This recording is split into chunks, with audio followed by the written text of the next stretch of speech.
देखिए mole concept के revision को आगे बढ़ा रहे हैं। ठीक है, आज देख रहे हैं लिमिटिंग रिएजेंट और एक्सेस रिएजेंट क्या होता है। तो देखिए लिमिटिंग रिएजेंट और एक्सेस रिएजेंट क्या है। किसी भी रिएक्शन में जब मोल कॉन्सेप्ट हम यूज़ करते हैं तो इसमें क्या है, अगर ए और बी दो रिएक्टेंट हैं, ठीक है, ए और बी के मान लीजिए फॉर एग्जांपल अगर ए का 1 मोल रिएक्ट करता है बी के 1 मोल से, या ए के मोल को कंप्लीटली ए के 1 मोल को रिएक्ट करने के लिए बी के 1 मोल की ज़रूरत होती है। अगर दोनों रिएक्टेंट एक साथ क्या हो गए, यूज़ हो गए या कह सकते हैं ख़त्म हो गए, तो इसमें ना कोई एक्सेस रिएजेंट होगा ना कोई लिमिटिंग रिएजेंट होगा। फॉर एग्जांपल अगर दोनों ए और बी के स्टेचोमेट्री क्या है, सेम सेम है, ए और बी के दोनों के स्टेचोमेट्री सेम सेम है, ऐसा कह लीजिए कि अगर ए का 1 मोल यूज़ होता है तो बी का भी क्या होगा, 1 मोल यूज़ होगा। ठीक, अब हमें क्या है जो गिवन है इनिशियली, मान लीजिए हमें क्या है, ए का तो 1 मोल गिवन है और बी के 2 मोल गिवन है, और दोनों का स्टेचोमेट्री 1 1 है, तो अगर ए का 1 मोल यूज इन्वॉल्व होगा रिएक्शन में तो बी का भी 1 मोल रिएक्ट होगा। और बी के इनिशियली मोल दे रखे थे 2 और 1 मोल रिएक्ट हो गया तो 1 मोल बच जाएगा। तो जो रिएक्टेंट कंप्लीटली रिएक्ट होगा, अब क्या है, ए का 1 मोल था बी के 2 मोल थे, दोनों का 1 1 मोल यूज होना है, तो अगर ए का 1 मोल यूज हो जाएगा तो बी का क्या होगा, 1 मोल यूज होगा। जब ए का 1 मोल यूज होगा तो बी का भी क्या होगा, 1 मोल यूज होगा, तो उसमें क्या होगा, बी के इनिशियली मोल थे 2 तो उसका 1 मोल बच जाएगा। तो जो रिएक्टेंट कंप्लीटली रिएक्ट हो जाएगा वो तो कहलाएगा लिमिटिंग रिएजेंट, और जिसका अमाउंट क्या है बच जाएगा विदाउट रिएक्ट हुए रह जाएगा, ठीक है, तो वो कहलाएगा एक्सेस रिएजेंट। अब जो प्रोडक्ट है, प्रोडक्ट जो फॉर्म्ड होगा वो किसके रेस्पेक्ट में देखूं, कि ए के तो इनिशियली 1 मोल थे और बी के 2 मोल थे, तो बी के 2 मोल के अकॉर्डिंग देखूंगा प्रोडक्ट क्या बनेगा, या ए के 1 मोल के अकॉर्डिंग देखूंगा प्रोडक्ट क्या बनेगा। तो प्रोडक्ट का जो अमाउंट है वो चेक किया जाएगा लिमिटिंग रिएजेंट से, और लिमिटिंग रिएजेंट कौन होगा, जो पहले रिड्यूस हो जाएगा, या कह सकते हैं जो रिएक्शन में कंप्लीटली रिड्यूस हो जाएगा, कंप्लीटली यूज हो जाएगा। और जो कंप्लीटली रिड्यूस नहीं होगा वो एक्सेस रिएजेंट, जो कंप्लीटली रिएक्ट कर जाएगा वो लिमिटिंग रिएजेंट, और जो प्रोडक्ट का अमाउंट होगा वो किससे कैलकुलेट किया जाएगा, लिमिटिंग रिएजेंट से। चलिए, तो लिमिटिंग रिएजेंट में हम क्या करेंगे, ये कह रहा है इन balanced form of the reaction. Reaction सबसे पहले तो मोल कॉन्स्टेंट में हम क्या कर लेते हैं, रिएक्शन को बैलेंस कर लेते हैं। अब देखिए द रिएजेंट विच इज, एक कह रहा है रिएक्टेंट कह सकते हैं, जो रिएजेंट कह सकते हैं रिएक्टेंट का हो, the reagent which is consumed first in the reaction is known as limiting reagent, और reagent other is called excess reagent.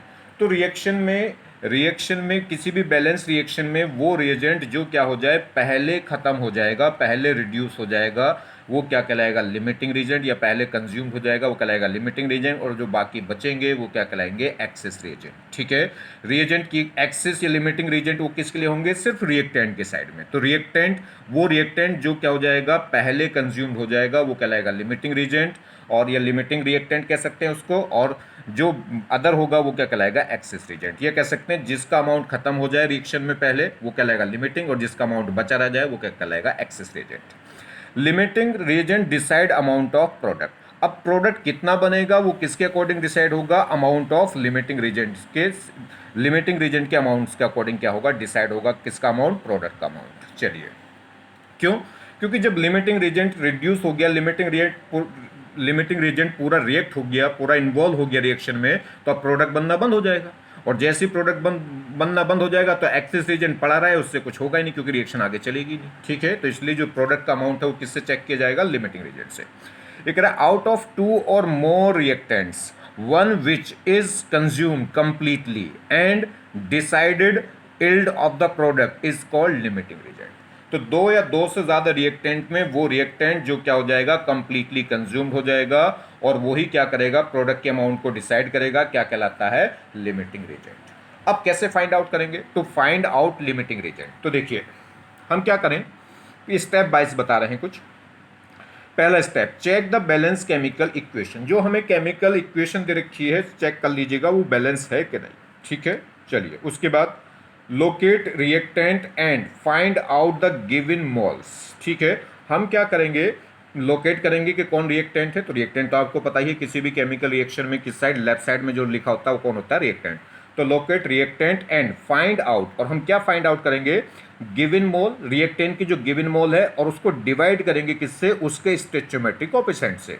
हर एक पर्टिकुलर रिएक्टेंट को क्या करेंगे, पर्टिकुलर रिएक्टेंट के मोल्स को उसी के स्टोइचियोमेट्रिक कोएफिशिएंट से क्या कर देंगे, डिवाइड कर देंगे। ये एक नंबर निकल के आएगा, इसे कोई नाम दे सकते हैं, चलिए स्मॉल ए या स्मॉल बी, ए नाम दे दो, ठीक है। एक नंबर निकालेंगे ए, जो किससे निकलेगा, number of given moles divided by stoichiometric coefficient, ठीक।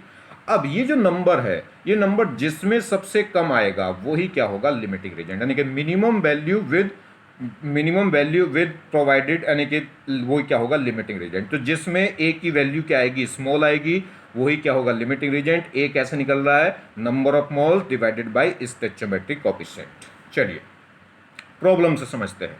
ये कह रहा है when 128 gram of SO2 gas react with 84 gram of O2, ठीक, O2 gas, then at end of reaction find out, ठीक है। तो एंड ऑफ रिएक्शन के एंड में फाइंड आउट करना है लिमिटिंग रिएजेंट कौन है, एक्सिस रिएजेंट कौन है, और टोटल नंबर ऑफ मोल्स कितने हो गए रिएक्शन के एंड में। रिएक्शन का एंड मतलब फाइनल, जब रिएक्शन कंप्लीट हो चुकी है, ठीक है।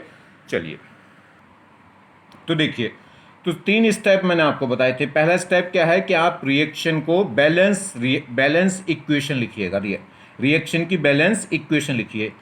रिएक्शन थी क्या, SO2 रिएक्ट कर रहा था किससे, O2 से। तो जब SO2 O2 से रिएक्ट करेगा तो क्या बन जाएगा, SO3 बन जाएगा। इस इक्वेशन को पहले क्या कर लें आप, बैलेंस कर लें।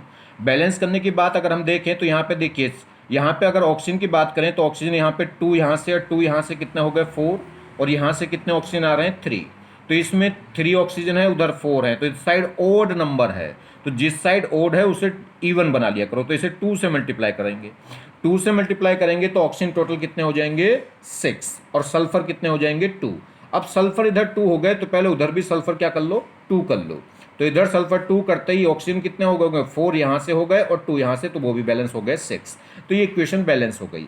बैलेंस इक्वेशन का जो कोफिशिएंट है वो, इसका कोफिशिएंट है 2, इसका कोफिशिएंट है 1, इसका कोफिशिएंट कितना है 2, और ये जो रेशो है कोफिशिएंट का, ये स्मॉलेस्ट रेशो है, इससे और छोटा नहीं हो सकता। तो ये यही क्या कहलाएगा, यही क्या कहलाएगा, स्टोइचियोमेट्रिक कोफिशिएंट। क्लियर। तो पहले सबसे पहले हमने क्या रखा, बैलेंस इक्वेशन लिख ली। अब क्या करेंगे, अब जो गिवन रिएक्टेंट है, रिएक्टेंट आइडेंटिफाई करो। रिएक्टेंट कौन है, SO2 और O2, वो तो प्रोडक्ट है। रिएक्टेंट के क्या निकालेंगे, मोल्स निकालें। जो भी हमें रिएक्टेंट गिवन है उसके आप क्या निकाल लें, मोल्स। मोल्स तो हमें नहीं दे रखे, मुझे क्या दे रखा, वेट दे रखा है। SO2 का कितना 128 ग्राम और O2 का कितना 64 ग्राम। तो पहले क्या करूंगा, मैं इन दोनों के मोल्स निकाल लूँ। मोल्स कैसे आएंगे, इनिशियली अगर मैं मोल्स निकाल लूँ तो मोल्स आएगा, क्योंकि मुझे वेट दे रखा है तो मोल्स आएगा weight upon molecular weight. Weight कितना है SO2 का 128, और इसका मोलिकुलर मास सल्फर SO2 का कितना हो जाएगा, देखिए सल्फर का होगा 32, O का होता है 16, मगर कितने हैं ये 2 ऑक्सीजन है, तो कितना हो गया 32 यहाँ से, 32 यहाँ से कितना हो जाएगा 64।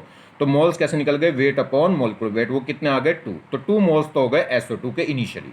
इसके मोल की बात करें तो इसका भी वेट दे रखा, तो मोल कैसे निकल जाएंगे, weight upon molecular weight. Weight दे रखा 64, मोलिकुलर वेट O2 का कितना हो जाएगा, O का होता है 16 और इंटू 2 कितना हो जाएगा 32, तो कितना आ गया 2 मोल्स।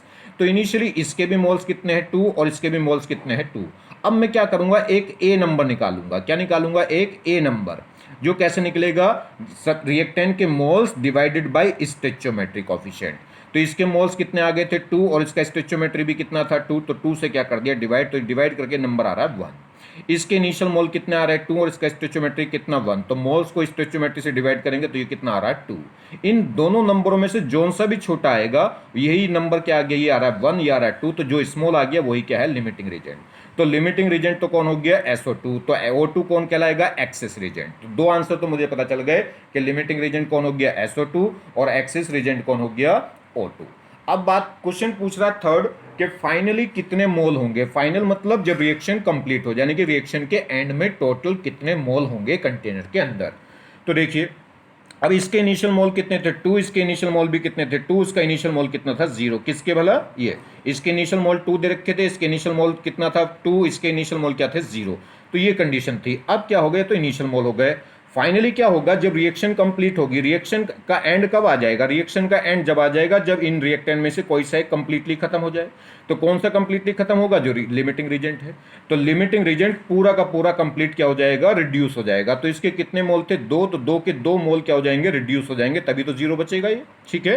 तो जो लिमिटिंग रीजेंट है उसके इनिशियल रीजेंट मोल कितने थे 2, तो फाइनल एड कब आएगा जब 2 के 2 मोल्स क्या हो जाए रिड्यूस। अब देखिए तो इसके कितने मोल्स रिड्यूस हो जाएंगे 2। 2 क्यों? 2 क्योंकि इनिशियल मोल 2 थे, 2 में से 2 माइनस करेंगे तभी 0 आएगा, क्योंकि जो लिमिटिंग रीजेंट है वो पूरा कंप्लीटली रिड्यूस होना है। चलिए अगर इसमें से 2 मोल रिएक्ट करेंगे तो देखिए अगर इसके 2 मोल रिएक्ट करेंगे तो उसके कितने मोल रिएक्ट करेंगे 1। क्यों? क्योंकि जिनका जो स्टोइचियोमेट्री है जरा दिखाइए, इसका जो स्टोइचियोमेट्री है, इसका स्टोइचियोमेट्री कितना था 2, इसका स्टोइचियोमेट्री कितना था 1। अगर इसके 2 मोल रिएक्ट करेंगे तो उसका कितना मोल रिएक्ट करेगा 1, क्योंकि स्टोइचियोमेट्री रेशियो के अकॉर्डिंग अगर इसके 2 मोल रिएक्ट करेंगे तो उसका 1 मोल रिएक्ट करेगा और उसके फाइनली कितने मोल बनेंगे 2 बनेंगे। ठीक है, तो वही देखना है। तो हमारे पास इसके इनिशियल मोल 2 थे, इसके भी इनिशियल मोल 2 थे, उसके इनिशियल मोल प्रोडक्ट के क्या थे 0। ये लिमिटिंग रीजन था, तो इसके फाइनल के टोटल मोल क्या हो जाएंगे रिड्यूस। तो इसके इनिशियल मोल 2 थे, तो 2 में से 2 ही माइनस हो जाएंगे और क्या होगा जाएगा 0। अब इसमें से 2 रिड्यूस हो रहे हैं तो उसमें से कितने रिड्यूस होंगे 1, और उसका कितना फॉर्म्ड होगा 1, क्योंकि इसका स्टोइचियोमेट्री 2 था, इसका स्टोइचियोमेट्री 1 था, इसका स्टोइचियोमेट्री 2 था। तो 2 स्टोइचियोमेट्रिकली अगर 2 मोल हो रहे हैं तो 1 स्टोइचियोमेट्रिकली कितना मोल रिड्यूस होंगे 1, और उसके 2 स्टोइचियोमेट्रिकली कितने नए मोल बन जाएंगे 2। क्लियर? तो फाइनली ये तो क्या रह जाएगा 0, वो फाइनली कितना रह जाएगा 1, और उसके फाइनली कितने मोल बन जाएंगे 2। तो टोटल अगर एंड में देखो, रिएक्शन के एंड में टोटल मोल देखो तो इसके मोल कितने रह गए 0, इसका कितना रह गया 1, और इसके कितने फॉर्म हो गए 2। तो टोटल मोल फाइनली कितने रह जाएंगे मिक्सचर में, कंटेनर में 3 मोल्स, जिसमें से 1 मोल किसका बचा है O2 का, 2 मोल किसके बन गए SO3 के, और SO2 का मोल कितने रह जाएंगे 0। क्लियर हो गई बात? चलिए नेक्स्ट देखिए, नेक्स्ट प्रॉब्लम ये कह रहा है when 56 gram of nitrogen gas react with 18 into 10 की power 23 molecules of H2 gas, ठीक, then at end of the reaction. ये कह रहा है कि हमारे पास नाइट्रोजन गैस का कितना अमाउंट था 56 ग्राम नाइट्रोजन गैस रिएक्ट करती है 10 की power 23 molecules of hydrogen gas. और क्या होता है, तो पूछ रहा है कि रिएक्शन के एंड में आपको फाइंड आउट करना है कि लिमिटिंग रीजेंट कौन है, एक्सेस रीजेंट कौन है, और टोटल नंबर ऑफ मोल्स कितने बने रिएक्शन के एंड में। तो रिएक्शन क्या है, किस किस की रिएक्शन हो रही है जी, नाइट्रोजन रिएक्शन कर रही है हाइड्रोजन गैस से, नाइट्रोजन गैस रिएक्शन कर रही है हाइड्रोजन गैस से, और जब नाइट्रोजन हाइड्रोजन रिएक्शन रिएक्ट करेंगी तो क्या बनेगा, अमोनिया गैस प्रोड्यूस होगी। ठीक है, तो सबसे पहला काम है हमें इक्वेशन लिखना, रिएक्शन की इक्वेशन लिखना, और उस इक्वेशन को क्या करना, बैलेंस करना।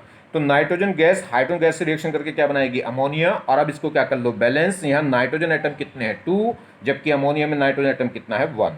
तो इसे 2 करने के लिए इसे पूरे मॉलिक्यूल को 2 से मल्टीप्लाई कर दिया, तो नाइट्रोजन हो गए 2, मगर हाइड्रोजन कितने हो गए अब 6, क्योंकि 3 2 ज़ा 6, और 6 हाइड्रोजन हो जाएंगे। तो यहाँ पे भी 6 करने के लिए क्या करेंगे, H2 को 3 से मल्टीप्लाई कर देंगे, तो यहाँ भी कितने हो गए 6। अब ये इक्वेशन बैलेंस बन चुकी है। जब इक्वेशन बैलेंस हो गई तो जरा स्टोइचियोमेट्रिक कोएफिशिएंट भी देख लो, इसका स्टोइचियोमेट्रिक कितना हो जाएगा 1, इसका कितना हो जाएगा 3, और उसका कितना हो जाएगा 2। तो यहाँ पे जो स्टोइचियोमेट्रिक रेशो आ गया 1:3:2 आ गया। अब दूसरा स्टेप क्या होता है, हर एक रिएक्टेंट के गिवन मोल्स निकालिए, कितने मोल्स हमें गिवन है। सीधा सीधा मोल तो नहीं दे रखा, उसने वेट दे रखा है। क्या, नाइट्रोजन का कितना वेट दे रखा है 56 ग्राम, तो इसके मोल कैसे निकल जाएंगे, वेट को किससे डिवाइड कर दो, मोलिकुलर वेट से। किसके मोलिकुलर वेट से, नाइट्रोजन के। तो एन का होता है, एन एटम का एटॉमिक वेट होता है 14, तो N2 का कितना हो जाएगा 28। तो वेट अपॉन मोलिकुलर वेट कितना आ गया 56/28 कितना आ जाएगा 2। तो नाइट्रोजन के मोल्स तो इनिशियली कितने आ गए 2। हाइड्रोजन के इनिशियल मोल्स निकालो। हाइड्रोजन के मोल्स कैसे निकलेंगे, हाइड्रोजन का क्या अमाउंट दे रखा है, हाइड्रोजन के मोलिक्यूल्स दे रखे हैं। क्या दे रखे हैं, मोलिक्यूल्स। मोलिक्यूल्स मतलब पार्टिकल दे रखे हैं, और जब भी पार्टिकल के अमाउंट में कोई भी सब्सटेंस गिवन हो तो उसके नंबर ऑफ मोल्स कैसे निकलते हैं, number of atom divided by Avogadro number. तो इसके कितने मॉलिक्यूल दे रखे हैं मुझे, 18 इंटू 10 की पावर 23, इतने मॉलिक्यूल्स दे रखे हैं, यानी कि कह सकते हैं इतने पार्टिकल दे रखे हैं। और एक मोल में कितने पार्टिकल होते हैं, 6 इंटू 10 की पावर 23। यहाँ से सोल्व करेंगे 10 की पावर 23 से 23 जड़ल, और 6 से 18 कितनी बार जड़ल हो जाएगा 3 बार। तो हाइड्रोजन के कितने मोल्स आ गए 3। तो ये कंडीशन बनी कि इनिशियली नाइट्रोजन के मोल्स कितने आ गए 2, हाइड्रोजन के इनिशियली मोल कितने आ गए 3। हम क्या निकालते हैं, अब क्या निकालते हैं, हम एक ए नंबर निकालेंगे जो डिसाइड करेगा लिमिटिंग या और एक्सेस रीजन को। क्या करेंगे, जो इनिशियल मोल थे उनको डिवाइड कर देंगे उन्हीं के स्टोइचियोमेट्री से। तो नाइट्रोजन के मोल्स तो कितने थे 2, और स्टोइचियोमेट्री 1 है, तो 1 से क्या कर देंगे इसे डिवाइड, और ये डिवाइड करके कितना आ गया 2। इसके इनिशियल मोल कितने थे 3, और इसका स्टोइचियोमेट्री भी कितना है 3 से क्या करेंगे यहाँ डिवाइड करेंगे, तो ये कितना आ गया 1। तो इसका जो ए नंबर है वो कितना आ रहा है 2, जबकि इसका ए नंबर कितना आ रहा है 1। जो नंबर छोटा आएगा वही क्या कहलाएगा, लिमिटिंग रीजेंट, और तो दूसरा क्या हो कहलाएगा, एक्सेस रीजेंट। तो दो आंसर तो आ गए, लिमिटिंग रीजेंट तो कौन हो गया हाइड्रोजन, और एक्सेस रीजेंट कौन हो गया नाइट्रोजन। क्लियर। अब वो पूछ रहा है फाइनली कितने मोल बचे, रिएक्शन के एंड में टोटल कंटेंट में कितने मोल्स होंगे। तो देखिए जो लिमिटिंग रीजेंट है वो कंप्लीट, लिमिटिंग रीजेंट का मतलब है कि कंप्लीटली कंज्यूम हो जाएगा। तो इसके इनिशियल मोल कितने थे 3, और 3 अब जब 3 थे तो ये फाइनली 0, ये फाइनली क्या होना है, कंज्यूम, टोटल कंज्यूम होना है। टोटल कंज्यूम कब होगा, जब 3 में से 3 मोल रिड्यूस हो जाए। तो 3 मोल थे, 3 में से 3 रिएक्ट हो जाएंगे तो क्या हो जाए, बचेगा 0। अब इसके 3 मोल अगर रिएक्ट हो रहे हैं तो इसके कितने मोल रिएक्ट करेंगे, वो डिपेंड करेगा स्टेचोमेट्री। इसका स्टेचोमेट्री कितना था, इसका स्टेचोमेट्री था 3 और इसका स्टेचोमेट्री था 1। देखिए नाइट्रोजन का स्टेचोमेट्री था 1 और हाइड्रोजन का कितना था 3। अगर इसके 3 मोल रिएक्ट करेंगे तो उसका कितना मोल रिएक्ट करेगा 1, और उसके कितने मोल बनेंगे 2। ठीक है, स्टेचोमेट्री के अकॉर्डिंग डिसाइड होता है। अगर इसका 1 मोल यूज होगा तो उसके 3 मोल यूज होंगे और उसके कितने मोल फॉर्म होंगे 2। तो अगर ये लिमिटिंग रीजेंट है तो उसके 3 के 3 मोल क्या हो जाएंगे, रिड्यूस हो जाएंगे, क्योंकि इनिशियली 3 मोल थे और ये फाइनली क्या होना है 0। क्यों होना है 0, क्योंकि लिमिटिंग रीजेंट है। तो 0 कब होगा, जब 3 में से 3 घट जाए। तो अगर इसके 3 मोल घट रहे हैं तो उसके कितने घटेंगे 1 मोल, क्योंकि स्टेचोमेट्री अगर उसका 3 है तो इसका कितना है 1। तो अगर इसके 3 मोल रिड्यूस होंगे तो उसका कितना रिड्यूस होगा 1, और उसके कितने मोल बनेंगे 2, क्योंकि उसका स्टेचोमेट्री कितना था 2। तो अगर इसके 3 मोल घटे तो उसका 1 मोल घटेगा और उसके कितने मोल बन जाएंगे 2 मोल्स बन जाएंगे। ठीक है, स्टेचोमेट्रिक अकॉर्डिंग। तो ये फाइनली कितना बचेगा 2 माइनस 1 कितना बचेगा 1। वो 3 माइनस 3 क्या होगा 0, और वो कितने आ गए 2। तो अगर फाइनल टोटल मोल देखूं तो 1 यहाँ से, 0 यहाँ से और 2 यहाँ से। तो टोटल एंड रिएक्शन के एंड में कितने मोल्स होंगे 3। क्लियर। चलिए नेक्स्ट प्रॉब्लम और समझते हैं। If the following reaction is initially R, एक ये इनिशियली एक रिएक्शन है, कितना 2p प्लस क्यू, इससे क्या बना है आर, यानी कि p और q क्या हो गए, रिएक्टेंट हो गए, और ये इसके स्टोइचियोमेट्री कितने 2। अब हमें ये क्या है, एक देखिए ये एक ऑर्बिटरी इक्वेशन है, इस ऑर्बिटरी इक्वेशन को आप बैलेंस नहीं कर सकते, यानी कि जो भी इक्वेशन है वैसे ही हम बैलेंस मानेंगे। ठीक है, चलिए तो इनके स्टोइचियोमेट्रिक कोएफिशिएंट अगर देख लूँ तो इसका कितना है 2, इसका कितना है 1 और इसका भी कितना है 1। तो इनका रेशो हो गया 2:1:1। मतलब अगर इसका 1 मोल रिएक्ट करेगा तो उसके कितने मोल चाहिएंगे 2 मोल, और उसका फाइनली कितना मोल बनेगा 1। चलिए इनिशियली हमें गिवन है कि जो रिएक्टेंट है पी और क्यू, इनिशियली इसके कितने मोल दे रखे हैं 6 और इसके भी कितने मोल दे रखे हैं 6, और इनिशियली वो क्या है 0 है, जो रिएक्टेंट है मतलब आर क्या है, जो प्रोडक्ट है वो क्या है 0। क्या कह रहा है, विच इज द करेक्ट। तो इनमें 4 ये ऑप्शन दे रखे हैं, 4 पूछा है, इनमें से कौन सी बात करेक्ट है। क्या ये कह रहा है कि क्या limiting reagent is P, limiting जो रीजेंट है वो पी होगा। दूसरा, after end of reaction, reaction के एंड में 3 moles of R is formed, के आर के फाइन रिएक्शन के एंड में आर के कितने मोल बनेंगे 3। दूसरा, 50% unreacted reagent remain in the reaction, वो कह रहा है रिएक्शन में जो अनरिएक्टेड रिएजेंट बच गया, मतलब एक्सेस रिएजेंट। ठीक है, जो अनरिएक्टेड रिएजेंट है, अनरिएक्टेड रिएजेंट कौन होगा, जो एक्सेस रिएजेंट है, जिसका कुछ पार्ट रिएक्ट कर जाएगा और कुछ नहीं करेगा। तो कह रहा है 50% of unreacted reagent remain in the reaction, reaction के एंड में, रिएक्शन के फाइनल में क्या है 50% अमाउंट बचेगा किसका, अनरिएक्टेड रिएजेंट का। और दूसरा कह रहा है, फोर्थ कह रहा है ऑल ऑफ दीज, के ये सारी बातें ठीक हैं। तो चेक करते हैं हम एक एक करके। चलिए ये इक्वेशन दे रखी है मुझे कि 2p plus Q is equal to क्या बन रहा है, स्टोइचियोमेट्रिक कोएफिशिएंट देख लूँ, क्योंकि जो आर्बिटरी इक्वेशन होती है उसे हम नॉर्मली क्या मानेंगे, बैलेंस। तो इसका स्टोइचियोमेट्री कितना 2, इसका स्टोइचियोमेट्री है 1, इसका स्टोइचियोमेट्री है 1, तो रेशियो कितना आ गया 2:1:1। क्लियर। अब इनिशियली मोल इसके दे रखे हैं कितने 6, और इसके भी कितने दे रखे हैं 6, और उसका इनिशियली मोल कितना था 0। अब मुझे ये पता करना पड़ेगा कि कौन लिमिटिंग रीजेंट है। लिमिटिंग रीजेंट पता करने के लिए मैं क्या करता हूँ, इनिशियल मोल को किससे डिवाइड करता हूँ, इनके स्टोइचियोमेट्रिक कोएफिशिएंट से। ठीक है, तो इसके मोल कितने थे 6 और स्टोइचियोमेट्रिक कितना था 2, तो 6/2 उससे क्या आ गया 3। ये एक नंबर निकाल रहा हूँ ए, जो किससे आएगा, मोल्स डिवाइडेड बाई स्टोइचियोमेट्रिक कोएफिशिएंट। तो 6/2 कितना आ गया 3, इसके मोल्स हैं 6 और स्टोइचियोमेट्री कितना 1, तो जब 6 को 1 से डिवाइड करूंगा तो वो कितना आ गया 6। अब ये जो ए नंबर है जिसमें भी स्मॉल होगा वही क्या होगा, लिमिटिंग रीजेंट। तो स्मॉल कौन हो गया जी, ये 3 है और वो 6 है, तो स्मॉल है, ये मिनिमम है, ये मिनिमम वैल्यू है, तो ये क्या हो गया लिमिटिंग रीजेंट। तो लिमिटिंग रीजेंट तो कौन हो गया पी, और पहले ऑप्शन में यही उसने दे रखा है कि लिमिटिंग रीजेंट कौन होना चाहिए पी, तो पहला ऑप्शन तो करेक्ट हो गया। और एक्सेस रीजेंट कौन है, क्यू हो गया। चलिए अब वो कह रहा है रिएक्शन के एंड में, रिएक्शन के एंड में वो कह रहा है कि जो सेकंड ऑप्शन दे रखा है कि रिएक्शन के एंड में आर के कितने मोल बनेंगे 3 बनेंगे। तो चेक कर लेते हैं। देखिए पी के इनिशियल मोल कितने थे 6, और क्यू के भी इनिशियल मोल कितने थे 6, और आर के इनिशियल मोल क्या थे 0। अब रिएक्शन का एंड कब आएगा, रिएक्शन का एंड जब आएगा जब लिमिटिंग रीजेंट क्या रह जाए, लिमिटिंग रीजेंट क्या हो जाए, कंप्लीटली कंज्यूम हो जाए। तो लिमिटिंग रीजेंट था कौन, ये थे पी। तो इस ये लिमिटिंग रीजेंट था पी, तो ये लिमिटिंग रीजेंट क्या होगा, जब कंप्लीटली कंज्यूम हो जाएगा तो रिएक्शन का एंड आ जाएगा, यानी कि रिएक्शन रुक जाएगी। तो ये रुकेगी कब, इसका एंड कब आएगा, जब 6 के 6 मोल क्या कर जाए रिएक्ट, तो 6 माइनस 6, तो इसके कितने मोल रिएक्ट कर जाएंगे, 6 रिएक्ट कर जाएंगे, क्योंकि तभी फाइनली क्या होगा, ये 0 बचेगा। क्लियर होगी बात। चलिए, तो अगर इसके 6 मोल रिएक्ट होंगे तो उसके कितने मोल रिएक्ट होंगे, क्योंकि इसका स्टोइचियोमेट्री है 2, इसका है 1 और इसका है 1, तो अगर 2 स्टोइचियोमेट्री के लिए कितने मोल घट रहे हैं 6, तो 1 के लिए कितने घटेंगे, उसके हाफ यानी कि 3।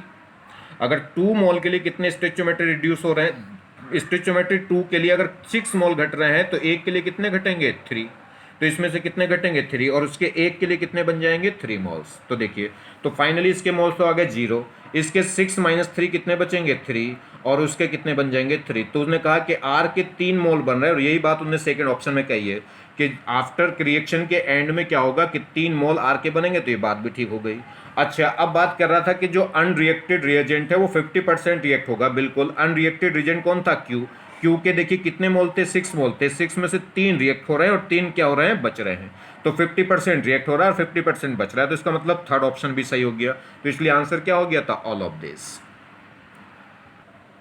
देखिए नेक्स्ट एक प्रॉब्लम और देखें बिल्कुल इस तरह की, when 81 gram of L react with 213 gram of Cl2 gas, then at end of reaction find out. क्या लिमिटिंग रीजन कौन है, एक्सिस रीजन कौन है, और टोटल नंबर ऑफ मोल्स कितने होंगे रिएक्शन के एंड में। तो देखिए, सबसे पहला काम बैलेंस इक्वेशन लिखना।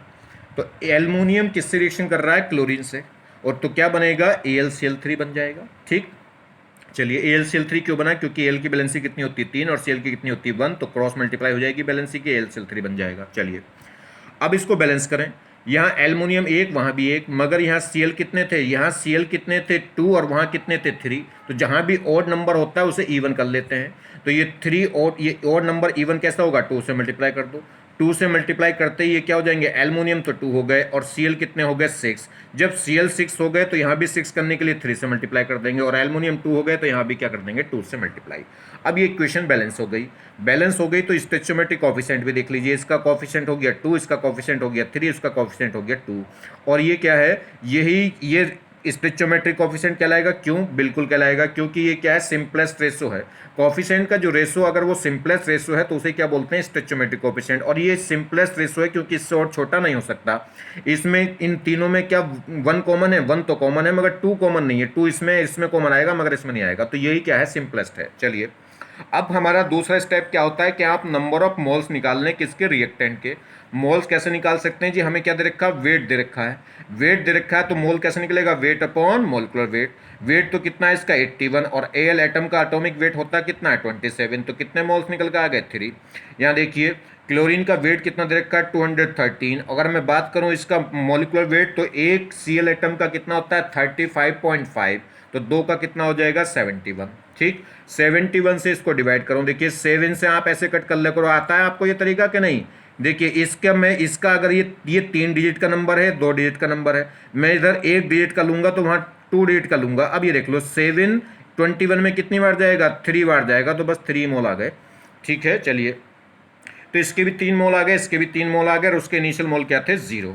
अब स्टार्टिंग करें, अब हमें क्या देखना, लिमिटिंग रीजेंट। लिमिटिंग रीजेंट के लिए हम क्या निकालते हैं, ए नंबर निकालते हैं, जो कैसे निकलेगा, इनिशियल मोल को डिवाइड करते हैं उसके स्टोइचियोमेट्री से। मोल्स तो इसके कितने हैं 3 और स्टोइचियोमेट्री कितना था 2, तो 3/2 कितना आ गया 1.5, इसके मोल्स आ रहे हैं 3 और स्टोइचियोमेट्री उसका भी कितना था 3, तो क्या करेंगे 3/3 ये कितना आ गया 1।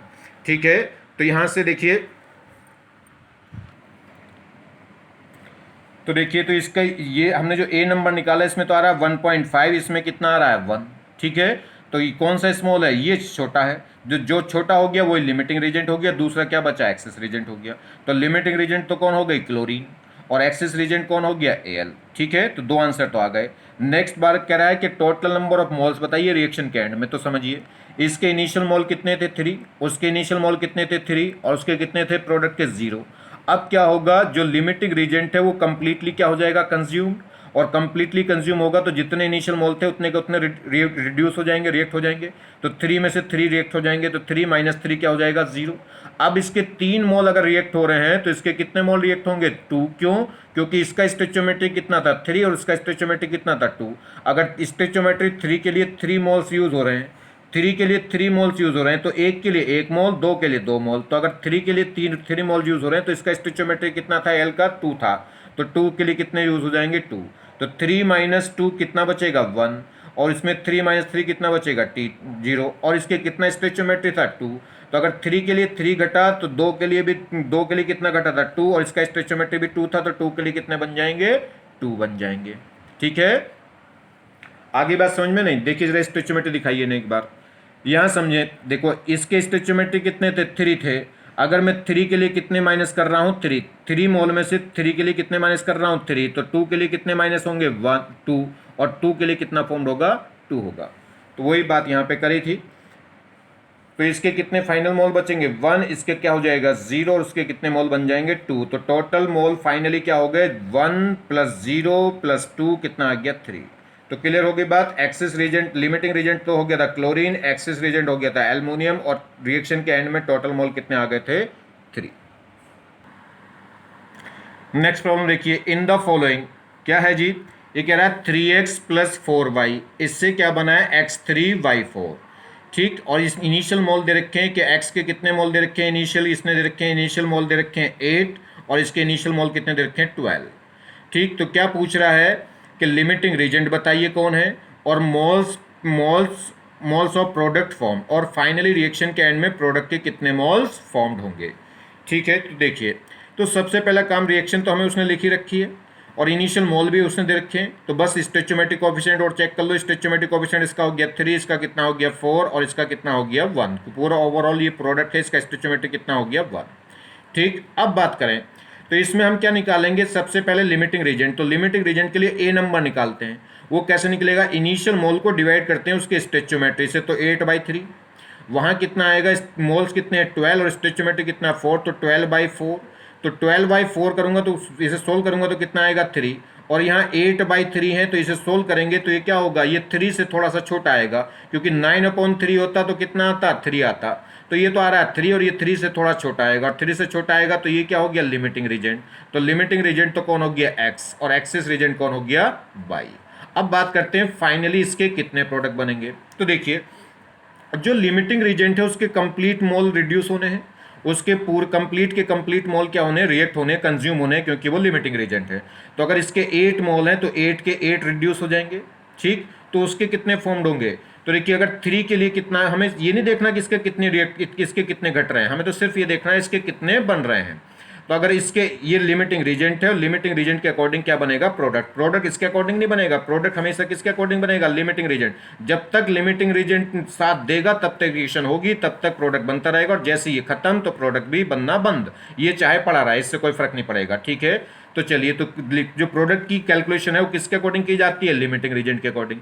इसके 8 मोल हैं, तो अगर ये लिमिटिंग रीजेंट है कंप्लीट कंज्यूम हो जाएगा, तो 8 के 8 मोल क्या हो जाएंगे रिएक्ट। अगर इसके 8 मोल रिएक्ट करेंगे तो उसके कितने मोल रिएक्ट फॉर्म्ड होंगे, तो चेक करिए, ये 8 रिड्यूस हो रहे हैं कितने के लिए, स्टोइचियोमेट्री के लिए 3 के लिए, 8 हुए 3 के लिए, तो 1 स्टोइचियोमेट्री के लिए कितने बनेंगे 8/3। तो कितने मोल बन जाएंगे इसके 8/3। समझ में आ रही बात, नहीं आ रही।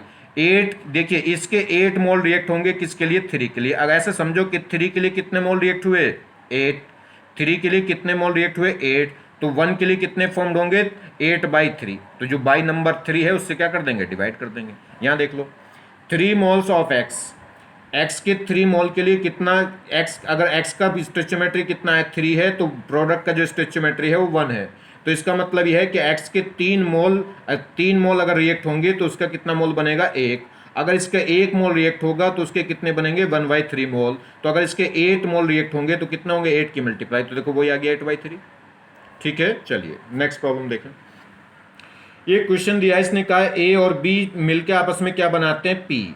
इसके इनिशियल मोल उसने दे रखे हैं कितने 4 मोल, ए के 4 मोल है इनिशियली, और बी के कितने मोल हैं 3, और पी क्या है प्रोडक्ट है, ये ऑलमोस्ट इनिशियली मोल कितने थे इसके 0 थे। तो कह रहा है रिएक्शन के एंड में बताना है कि हमें बताना है कि लिमिटिंग रीजेंट कौन है और moles of P form product के फाइनली कितने मोल बनेंगे, और क्या बताना है एक्सेस रिएजेंट कौन है। तो देखिए हमारे पास इक्वेशन थी a प्लस बी, इससे क्या बना p। ये कोई भी जब भी कोई आर्बिटरी इक्वेशन होती है, कोई क्या होती है, देखिए कोई भी एजम्पशन इक्वेशन होगी तो उसको वो ऑलरेडी बैलेंस होती है। तो इसका स्टोइचोमेट्री कितना है 1, इसका भी स्टोइचोमेट्री 1 है, इसका भी 1 है, तो स्टोइचोमेट्रिक कोएफिशिएंट तो 1:1:1 आ गया। अब इनिशियल मोल इसके दे रखे हैं 4, इसके इनिशियल मोल कितने दे रखे हैं 3 और इसके इनिशियल मोल कितने दे रखे हैं 0। अब ये मुझे कैसे पता चले कि लिमिटिंग रीजेंट कौन है, तो उसके लिए मैंने क्या बता रखा है कि इनके स्टोइचोमेट्री से क्या करो डिवाइड करो, एक ए नंबर निकालेंगे और वो ए नंबर कैसा आता है इनिशियल मोल को उसके स्टोइचोमेट्री से डिवाइड करिए। तो 4 डिवाइडेड बाई 1 कितना आ गया 4, और यहाँ मोल कितनी है 3, तो 3 डिवाइडेड बाई 1 कितना आ जाएगा 3। तो इसका जो ए नंबर आ रहा है वो आ रहा है 3, इसका ए नंबर आ रहा है 4, तो ये छोटा आ रहा है, जो छोटा आ रहा है वही क्या होगा लिमिटिंग रीजेंट। तो लिमिटिंग रीजेंट तो पता चल गया कौन बी, तो एक्सेस रीजेंट कौन हो गया ए। अब बात करें प्रोडक्ट क्या कितना बनेगा, तो प्रोडक्ट किसके अकॉर्डिंग बनेगा, प्रोडक्ट बनेगा लिमिटिंग रीजेंट के अकॉर्डिंग। प्रोडक्ट के कितने अमाउंट बनेंगे, कितने मोल बनेंगे, ये कौन डिसाइड करेगा लिमिटिंग रीजेंट। लिमिटिंग रीजेंट कौन था 3 था, तो ऐसे समझो अगर जब जो लिमिटिंग रीजेंट है वो पूरा कंप्लीटली कंज्यूम होगा, और कंप्लीटली कंज्यूम होने का मतलब है कि बी के 3 मोल थे, 3 के 3 मोल क्या हो जाएंगे रिएक्ट हो जाएंगे, कंज्यूम हो जाएंगे, रिएक्ट यानी कि क्या हो जाएंगे रिएक्ट कर जाएंगे। तो अगर बी के कितने मोल रिएक्ट करेंगे 3, तो एक स्टोइचोमेट्रिकली बी के कितने मोल रिएक्ट करेंगे 3, तो पी के एक स्टोइचोमेट्रिकली कितने मोल बन जाएंगे 3। तो अगर एक स्टोइचोमेट्रिकली 3 मोल रिएक्ट हो रहे हैं तो एक के लिए कितने बनेंगे 3 बनेंगे। ऐसे समझो कि इस घर से एक आदमी अगर जा रहा है तो एक आदमी का टिकट 3 रुपए का लग रहा है, तो उसके भी एक आदमी के लिए कितना टिकट बनेगा 3 रुपए का। इसके लिए भी एक आदमी के लिए कितना का टिकट बनेगा 3 रुपए का। तो इसके भी 3 मोल घट जाएंगे, इसके भी 3 मोल घट जाएंगे और उसके भी 3 मोल बन जाएंगे। तो इसके कितने मोल बनेंगे, इसके मोल बनेंगे 3, इसके फाइनली मोल कितने रह जाएंगे 0, इसके कितने मोल रिएक्ट करेंगे 3 और फाइनली कितना बच जाएगा 1। अगर वो टोटल मोल पूछ ले तो 1 इसका बचेगा और 3 इसके बन जाएंगे, टोटल मोल बन जाएंगे फाइनली 4। फिलहाल तो हमने पी का मोल पूछा था, तो पी के फाइनली मोल कितने बन गए होंगे 3। क्लियर होगी बात। तो देखिए ये तो रिएक्शन थी, ये ए था, ये बी था, और इससे यहाँ क्या बन गया था ये पी बन गया था। इसके इनिशियल मोल कितने थे 1, इसके इनिशियल मोल कितने थे 3, इनको स्टोइचोमेट्री से डिवाइड करा तो कितना आ गया था 4, इसको स्टोइचोमेट्री से डिवाइड करा तो कितना आ गया था 3। कौन सा नंबर छोटा आ रहा था, ये नंबर छोटा आ रहा, तो ये क्या हो गया लिमिटिंग और ये क्या हो गया एक्सेस। अब जो लिमिटिंग फाइनली इसके मोल क्या थे, इनिशियल मोल इसके क्या थे 0। अब ये क्या है देखिए, ये इनिशियली मोल इसके 4 थे, इसके 3 थे, उसके 0 थे। जब रिएक्शन कंप्लीट हो जाएगी तो जो लिमिटिंग रीजेंट है वो पूरा कंप्लीटली क्या हो जाएगा कंज्यूम हो जाएगा, रिएक्ट हो जाएगा। तो इसके कितने मोल थे 3, तो 3 के 3 मोल क्या कर गए होंगे रिएक्ट कर गए होंगे। अगर इसके 3 मोल रिएक्ट करेंगे तो उसके भी कितने मोल रिएक्ट करेंगे 3, क्योंकि उसका भी स्टोइचोमेट्री 1 है, इसका भी स्टोइचोमेट्री 1 है, और उसका भी इसका भी स्टोइचोमेट्री 1 है। देखिए इसका भी स्टोइचोमेट्री 1, इसका भी स्टोइचोमेट्री 1 और उसका भी स्टोइचोमेट्री 1। जब स्टोइचोमेट्री 1 है तो अगर इसके एक स्टोइचोमेट्रिकली इसके 3 मोल रिएक्ट होंगे तो 1 स्टोइचोमेट्रिकली इसके भी कितने रिएक्ट होंगे 3, और 1 स्टोइचोमेट्रिकली उसके भी कितने बनेंगे 3 मोल। तो फाइनली क्या हो गया, इसका बनेगा बचेगा 1 मोल, उसका 0, उसका 3 मोल। तो वो पूछा था पी के कितने मोल बनेंगे तो 3 बन जाएंगे, आंसर आ गया। अगर पूछता कि बी के कितने मोल बचेंगे तो फाइनली 0। अगर वो पूछे कि ए के कितने मोल बचेंगे 1, पूछ ले फाइनली एंड रिएक्शन के एंड में टोटल कितने मोल होंगे तो 1 इसका और 3 इसका, टोटल मोल कितने हो जाएंगे 4। चलिए नेक्स्ट प्रॉब्लम देखें। ये कह रहा है एक रिएक्शन है a प्लस 2b, इससे क्या बनी है 3p। क्लियर। अब इनिशियली दे रखा है कि इसके कितने मोल हैं 2, उसके दे रखे हैं 1 और उसका कितना दे रखा है 0। तो क्या क्या पूछ रहा है, एक तो लिमिटिंग रीजेंट बताओ, एक कह रहा है moles of P form, P के फाइनली कितने मोल बनेंगे, और moles of A consumed, A के कितने मोल कंज्यूम्ड होंगे, कंज्यूम मतलब रिएक्ट होंगे। चलिए तो देखिए हमारे पास इनिशियल मोल है, इसका स्टोइचोमेट्रिक कोएफिशिएंट कितना हो गया 1, उसका स्टोइचोमेट्रिक कोएफिशिएंट 2 और इसका कितना हो गया 3, तो स्टोइचोमेट्रिक कोएफिशिएंट कितना आ गया 1:2:3। चलिए बात करें हम क्या करेंगे, तो सबसे पहले हमारा काम है लिमिटिंग रीजेंट निकालने का। लिमिटिंग रीजेंट कैसे निकलेगा, ए निकालेंगे। ए किससे आएगा, मोल्स को डिवाइड करेंगे उसके स्टोइचोमेट्री से, ठीक है। तो 2 मोल कितने हैं 2 और स्टोइचोमेट्री कितना 1, तो 2/1। इसमें कितना आएगा 1 मोल है और स्टोइचोमेट्री कितना है 2, तो 1/2। तो यहाँ से तो 2/1 कितना आ गया 2, और वहाँ से 1 मोल को 2 से डिवाइड करूंगा तो कितना आएगा 0.5। ये वैल्यू आ रही है 2 और ये आ रहा है 0.5, तो ये छोटा है, ये नंबर छोटा है, तो ये क्या हो गया लिमिटिंग रीजेंट, ये क्या हो गया एक्सेस रीजेंट। तो लिमिटिंग रीजेंट का आंसर तो आ गया कितना बी, और एक्सेस रीजेंट का आंसर भी आ गया कौन सा ए। बात करें कि पी के फाइनली कितने मोल रिएक्ट बने होंगे और ए के कितने मोल कंज्यूम हुए होंगे। तो देखिए दोबारा से इक्वेशन देख लीजिए, यही तो था ए और 2b और पी, स्टोइचियोमेट्री रेशो थे 1:2:3। ठीक, अब इस इनिशियल मोल इसके कितने थे 2, इसके कितना था 1, उसका कितना था 0। अब लिमिटिंग रीजेंट कौन आ गया था, बी आ गया था। बी के इनिशियली मोल कितने थे 1। जो लिमिटिंग रीजेंट है वो पूरा का पूरा क्या होना है, रिएक्शन के एंड में कंज्यूम होना है। तो जब रिएक्शन का एंड होगा तो इसके एक मोल थे, एक के एक मोल क्या हो जाएंगे, रिड्यूस। तो बी के कितने मोल रिएक्ट रिड्यूस होंगे 1, क्योंकि 1 ही थे। ठीक, अब इसके 1 रिड्यूस होंगे, कहाँ से पता चलता है कितने, लिमिटिंग रीजेंट से पता चलता है। लिमिटिंग रीजेंट के जितने भी मोल है वो सारे के सारे रिड्यूस हो जाएंगे। तो इसका 1 मोल था, 1 का 1 क्या हो जाएगा, रिड्यूस। अब बी के कितने मोल रिएक्ट कर रहे हैं 1, मगर कितनी स्टोइचियोमेट्री के लिए, 2 स्टोइचियोमेट्री के लिए। तो 2 स्टोइचियोमेट्री के हिस्से में कितना मोल आ रहा है 1, तो 1 के हिस्से में कितना आएगा, हाफ आएगा कि नहीं आएगा। ठीक है, तो अगर इसका 1 मोल घटेगा तो उसका हाफ मोल घटेगा। क्यों, ऐसे समझो कि इस घर से 2 आदमी टूर पे जा रहे हैं और इस घर से 1 आदमी जा रहा है। अगर इसके 1,000 रुपए लग रहे हैं तो उनके कितने लगेंगे, 500 लगेंगे कि नहीं लगेंगे। अगर इसका 1 रुपया लग रहा है तो उसका एक आदमी का कितना लगेगा, आधा रुपया लगेगा, नहीं क्या ठन्नी। ठीक है, चलिए, और उसके कितने लगेंगे भैया जी, तो 1 के लिए कितना लग रहा है, आधा। तो 3 के लिए कितना बनेगा, 3/2 यानी कि 1.5। क्लियर हो गई बात, नहीं तो समझे।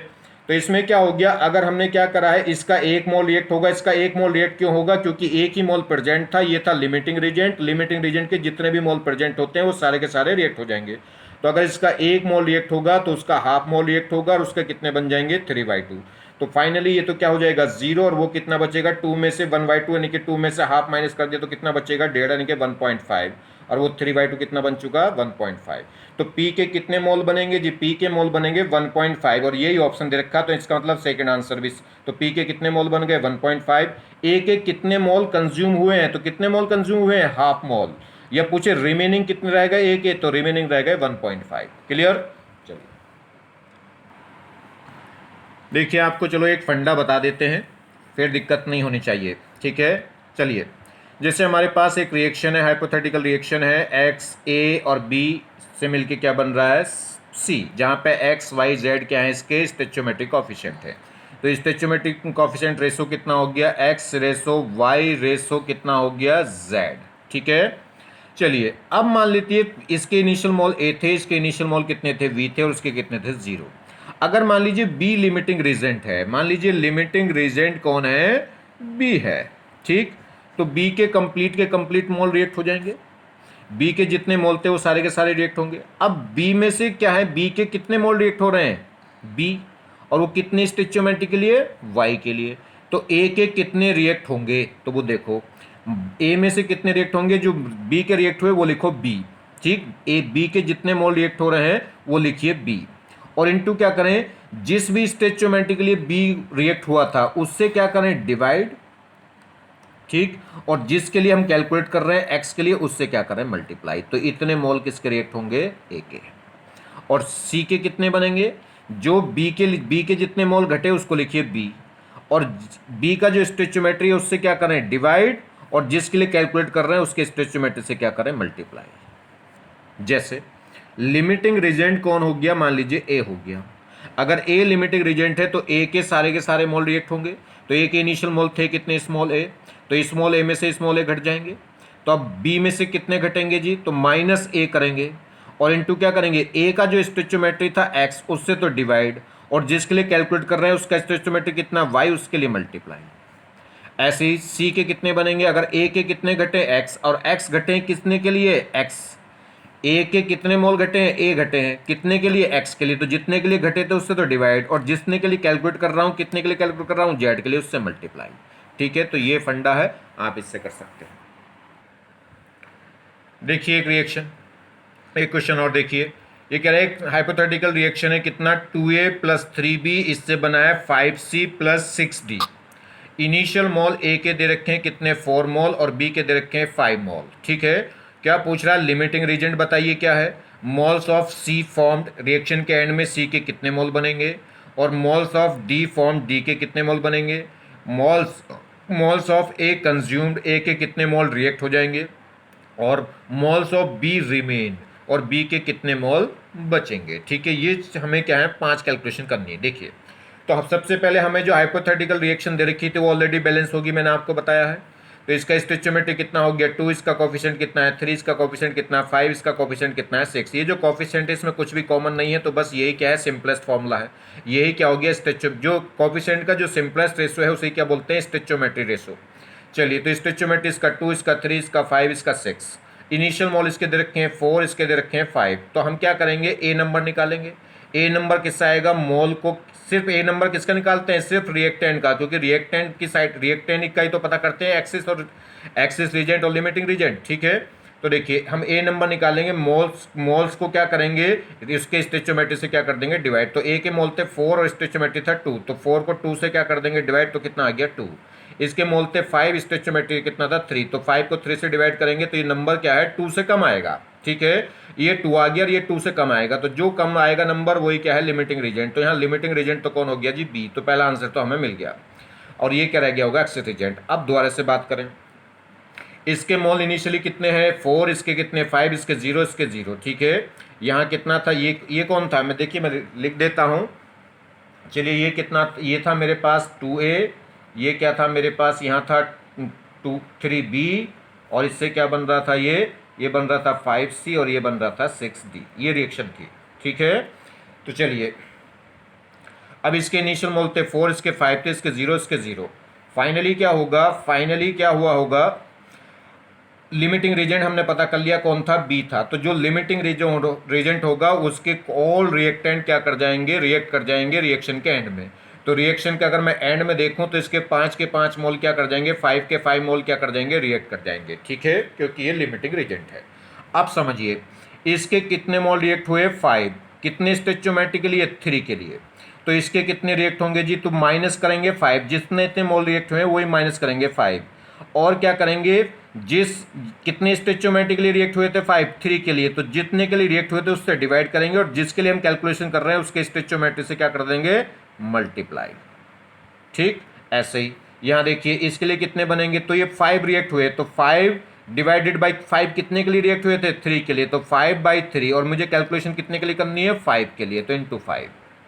अब इसके लिए बात करूं तो 5 मोल रिएक्ट हुए थे, कितने स्टोइचियोमेट्री रिएक्ट हुए थे 3 के लिए, तो बाई 3, और मुझे अब निकालना कितने स्टोइचियोमेट्री के लिए 6 के लिए, तो इंटू 6।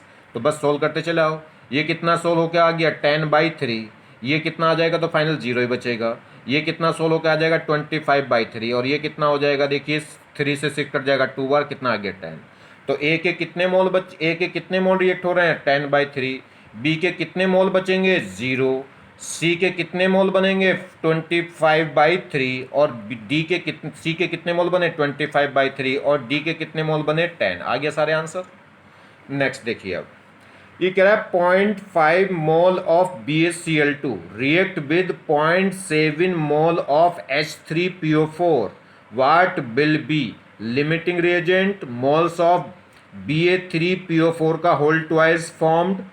ठीक है, तो क्या क्या क्वेश्चन पूछ रहा है, एक तो कह रहा है कि इनने कहा है कि 5 मोल BaCl2 के रिएक्ट कर गए किससे 0.7 मोल ऑफ H3PO4 से, तो फाइंड वाट विल बी क्या, एक तो लिमिटिंग रीजेंट कौन है, और ये बताना है फाइनली प्रोडक्ट में बना होगा, जब हम रिएक्शन लिखेंगे तो प्रोडक्ट है, तो कह रहा है मॉल्स ऑफ Ba3PO4 का होल ट्वाइस फॉर्म्ड इज, कि ये जो प्रोडक्ट है इस प्रोडक्ट के कितने मोल बने होंगे, और आगे भी है। और पूछ रहा है mole of HCl form, HCl के कितने मोल बने हैं, मोल्स ऑफ H3PO4 रिमेन, और H3PO4 के फाइनली कितने मोल बचे हैं, और मोल्स ऑफ BaCl2 कंज्यूम, और BaCl2 के कितने मोल कंज्यूम्ड हुए हैं। तो देखिए रिएक्शन लिख लीजिए जी, उनने कहा BaCl2 रिएक्शन करता है किससे H3PO4 से, तो अब प्रोडक्ट क्या होगा इसका, तो प्रोडक्ट देखिए Ba, तो इसका क्या होगा देखिए, ये होगा Cl-1 और Ba होगा +2, ऐसे ही H जाएगा +1 में, और तो कितने H हैं 3, तो PO4 क्या होगा -3, इसका कैटायन उसके एनायन से कंबाइन हो जाएगा, इसकी बैलेंसी कितनी है 3, उसकी बैलेंसी कितनी है 2, तो 2 तो इधर और इसका 3 इधर, तो ये बन जाएगा Ba3PO4 का होल ट्वाइस, और ये HCl- और H+ आपस में कंबाइन होकर क्या बना देंगे HCl। बाकी रिएक्शन को बैलेंस तो कर ही लेंगे, बैलेंस कर लोगे, जैसे यहाँ बेरिलियम कितने हैं, यहाँ पे Ba कितने हैं, यहाँ पे Ba कितने हैं 3, और वहाँ कितना था 1, तो इसे 3 से मल्टीप्लाई कर दिया। अब यहाँ देखो Cl कितने हो गए, इसमें Cl कितने थे, 2 थे, और 3 की मल्टीप्लाई करते कितने हो गए, 6। तो ये 6 हो गए, तो इधर 6 कब होंगे, जब HCl को 6 से मल्टीप्लाई कर दो। ठीक है, अब H कितने हो गए यहाँ 6, और वहाँ H कितने थे 3, तो इसे क्या कर दो 2 से मल्टीप्लाई। ठीक है, तो अब P कितने हो गए 2, और वहाँ भी ऑलरेडी कितने हैं 2, तो ये बैलेंस हो गई। तो स्टोइचियोमेट्री इसका 3 हो गया, इसका 2 हो गया, इसका 1 हो गया, इसका 6 हो गया। हो गई बात समझ में कि नहीं, तो कर लोगे। अब ये होमवर्क के लिए क्वेश्चन हो गया। आपको क्या है, ये दे रखा है कि इसके कितने मोल हैं, इसके मोल दे रखे हैं कितने, 0.5 मोल, इसके दे रखे हैं 0.7 मोल। तो पूछ रहा है इसके लिमिटिंग रीजेंट कौन है, इसके कितने मोल बने, इसके कितने मोल बने, और इसके कितने मोल बचेंगे, और इसके कितने मोल कंज्यूम्ड हुए, ये क्वेश्चन आपसे पूछ रहा है। तो ये होमवर्क के लिए मैं छोड़ देता हूं, इसे आप करिएगा। ठीक है, चलिए नेक्स्ट देख लेते हैं हम। ये कह रहा है 24 gram of carbon, 24 gram of carbon 1 in 96 gram of oxygen, then find volume occupied by CO2 at STP। ये कह रहा है 24 ग्राम कार्बन को, यानी कि 24 ग्राम कार्बन को जलाया गया किसकी हेल्प से, 96 ग्राम ऑफ ऑक्सीजन की हेल्प से। तो पूछ रहा है कि कार्बन को जब जलाने से जो CO2 निकली होगी, वो CO2 STP कंडीशन पे कितने वॉल्यूम में एक्यूपाई होगी, या कितना वॉल्यूम घेरेगी। ठीक है, या कितना वॉल्यूम CO2 निकलेगी। तो देखिए इक्वेशन क्या है, कार्बन को जलाया गया मतलब ऑक्सीजन से रिएक्शन कराई गई, और जब कार्बन और ऑक्सीजन की रिएक्शन होगी तो किसी भी कार्बन सब्सटेंस को जलाएंगे तो क्या बनेगी, कार्बन डाइऑक्साइड और वाटर तो यहाँ बनेगा नहीं, क्योंकि यहाँ हाइड्रोजन है नहीं इसमें। तो ये इक्वेशन हो गई। क्या ये बैलेंस है, देखिए इधर एक कार्बन उधर भी एक कार्बन, इधर 2 ऑक्सीजन एटम है उधर भी 2 ऑक्सीजन एटम है, तो ऑलरेडी बैलेंस है। तो स्टोइचियोमेट्री रेशो क्या हो गया, 1:1:1 हो गया। अब क्या निकालिए, सबसे पहले क्या निकालेंगे, इनिशियल मोल। इनिशियल मोल इसका वेट दे रखा है कितना, 24 ग्राम कार्बन, तो मोल किससे निकलेगा, weight upon atomic weight. Carbon का एटॉमिक वेट हो गया 12, तो इनिशियल मोल तो आ गए 2, किसके, कार्बन के। ऑक्सीजन के इनिशियल मोल निकाल लो, तो उसका वेट दे रखा है 96, और मोलकुलर वेट कितना होगा इसका 32, तो कितना आ गए 3 मोल्स। तो इनिशियली इसके मोल हो गए कितने 2, इसके मोल कितने हो गए 3, और इसका वॉल्यूम निकालना। तो अब देखिए लिमिटिंग रीजेंट की पता कर लो। जब स्टोइचियोमेट्री 1 है तो 1 से डिवाइड करने पे यही बचेगा, तो इसके मोल थे 2, स्टोइचियोमेट्री 1 था, 1 से डिवाइड करूंगा तो 2 आ गया। और यहाँ पे इस मोल थे 3, इसका स्टोइचियोमेट्री 1 था, तो 1 से जब डिवाइड करूंगा तो 3 आ जाएगा। तो इसमें ए नंबर आ जाएगा 2, इसमें ए नंबर आ जाएगा 3, तो इसमें छोटा है, तो लिमिटिंग रीजेंट कौन हो गया, कार्बन। तो कार्बन क्या हो गया, लिमिटिंग रीजेंट। चलिए, तो अब जो लिमिटिंग रीजेंट है उसके अकॉर्डिंग क्या कर देंगे, प्रोडक्ट की कैलकुलेशन कर देंगे। तो प्रोडक्ट की कैलकुलेशन इसके अकॉर्डिंग नहीं करेंगे, इसके अकॉर्डिंग करेंगे जो लिमिटिंग रीजेंट है। अब इसका स्टोइचियोमेट्री 1 है, तो उसका भी स्टोइचियोमेट्री कितना होगा 1। तो अगर इसके 2 मोल रिएक्ट करेंगे तो उसके भी कितने मोल बनेंगे 2। अगर इसका 1 मोल रिएक्ट करा तो उसका भी 1 मोल बनेगा, इसके 2 मोल रिएक्ट करेंगे तो उसके भी कितने बन जाएंगे 2 मोल। और 2 मोल का, किसी भी गैस के 2 मोल का वॉल्यूम STP पे कितना होता है, वो कितना होगा 22.4 इंटू 2, क्योंकि एक मोल गैस का वॉल्यूम STP पे कितना होता है 22.4 लीटर। तो 2 मोल का कितना हो जाएगा, उसका 2 टाइम्स हो जाएगा 44.8 लीटर। क्लियर हो गई बात। नेक्स्ट प्रॉब्लम देख लीजिएगा। ये कह रहा है 10 ml of CO and 20 ml of O2 react mutually, find final volume of reaction. ये कह रहा है हमसे कि 10 ml किसका, CO का, और 20 ml O2 आपस में रिएक्शन करके जो प्रोडक्ट बनाती हैं। ठीक है, बन गया। तो क्या प्रोडक्ट बनेगा, CO की जब आप O2 से रिएक्शन करेंगे तो क्या बन जाएगी, CO2 बन जाएगी। ये कह रहा है इस रिएक्शन का फाइनली वॉल्यूम बताना है, रिएक्शन का नहीं कि इसका वॉल्यूम नहीं, पूरा ओवरऑल वॉल्यूम। ओवरऑल वॉल्यूम, क्योंकि ये भी गैस है, ये भी गैस है, ये भी गैस है, तो हर एक ओवरऑल वॉल्यूम किस में निकाल देंगे, STP पे। तो फाइनल मोल देख लेंगे। चलिए, इसके अगर मैं ये इक्वेशन बैलेंस है कि नहीं है, देखिए यहाँ पे CO, एक कार्बन था एक ऑक्सीजन था, और यहाँ पे CO2 बनेगी तो एक कार्बन है 2 ऑक्सीजन है, और एक ऑक्सीजन इसकी आ गई थी, इसलिए क्या ले रहा था, हाफ मोल O2 था। तो स्टोइचियोमेट्रिक कोएफिशिएंट कितना हुआ, 1:1/2:1। ठीक है, अगर हम बात करें इसका मोल है 1, इसका 1, तो इसका कितना है हाफ। तो अगर इसका 1 मोल यूज होगा तो उसका हाफ मोल चाहिएगा, तो 1 मोल CO को जलाने के लिए हाफ मोल O2 चाहिए, और उससे क्या बनेगी 1 मोल CO2। अब इनिशियली उसने क्या दे रखा है, इसके दे रखे हैं 10 ml और उसके दे रखे हैं 20 ml। अब सुनिए, अगर इसका हाफ मोल चाहिए तो उसका कितना चाहिए, 1 मोल। ये ऐसे कहो, अगर इसका 1 मोल चाहिए तो उसके कितने मोल चाहिएंगे, 2। ठीक है, आ रही बात समझ में नहीं। अगर इसका 1 मोल चाहिए तो उसका कितने मोल चाहिएंगे, 2 मोल चाहिएंगे, क्योंकि 2 से मल्टीप्लाई कर दो, क्योंकि ये होल रेशो नहीं आ रहा। अगर इसे 2 से मल्टीप्लाई करोगे तो इसका स्टोइचियोमेट्री कितना हो जाएगा, 2:1:2 हो जाएगा। अभी कितना है, 1:1/2:1 है। अगर मैं 2 से मल्टीप्लाई करूं तो 2:1:2 हो गया। ये स्टोइचियोमेट्रिक कोएफिशिएंट कहलाएगा जो होल नंबर में होता है। तो अगर इसके 1 मोल यूज होंगे तो उसके कितने मोल होंगे, 2। अब इसमें तो इसका तो वो मतलब इसका कम, इसका 10 ml चाहिए तो उसके कितने ml चाहिए, 20। अब दे या रखा उल्टा, इसके 10 ml दे रखे हैं, उसके 20 ml दे रखे हैं। तो अगर इसके 20 ml है तो उसके कितने चाहिए होंगे, 40 ml चाहिए। तो इसका मतलब ये कम है और ये क्या होना चाहिए, तो इसका मतलब लिमिटिंग रीजेंट कौन हो गया, CO। समझ में आ रही बात नहीं। इसका स्टोइचियोमेट्री 1 है तो उसका 2 है। तो अगर इसके 10 ml है तो उसके कितने होने चाहिए, 20 ml। ये इसके 20 ml है तो उसके कितने होने चाहिए, 40 ml। तो ये इसके 20 ml पे उसके कितने दे रखे हैं, 10। तो इसका मतलब ये कितना चाहिए था, 40 चाहिए था, दे कितना रखा, 10। तो ये लिमिटिंग हो गया, ये कम है। तो लिमिटिंग रीजेंट तो कौन हो गया, CO। तो इसके अकॉर्डिंग कैलकुलेशन होगी किसकी, O2 की। तो इसके 2 मोल से उसके कितने बनते हैं, 2 मोल। तो अगर इसके 10 ml है, इसके 10 ml है तो उसके कितने बनेंगे, 10 ml। और इसके कितने घटेंगे, 5 ml, क्योंकि आधा घटता है ये। तो अगर देखिए इसमें से कितना घटेगा, इसमें से 10 - 10 होगा तो उसमें से कितना होगा, 20 - 5, ठीक। और उसके कितने बन जाएंगे, 10। तो 10 ml तो यहाँ से इसके बन गए, ठीक। और इसके कितने ml बच जाएंगे, 0। और इसके कितने ml बच जाएंगे 15 ml, ठीक है। तो फाइनल वॉल्यूम कितना बच जाएगा, 10 ml इसका, 15 ml इसका और उसका 0। तो टोटल कितना हो गया होगा, 25 ml का वॉल्यूम बचेगा पूरी रिएक्शन का। क्लियर हो गई बात।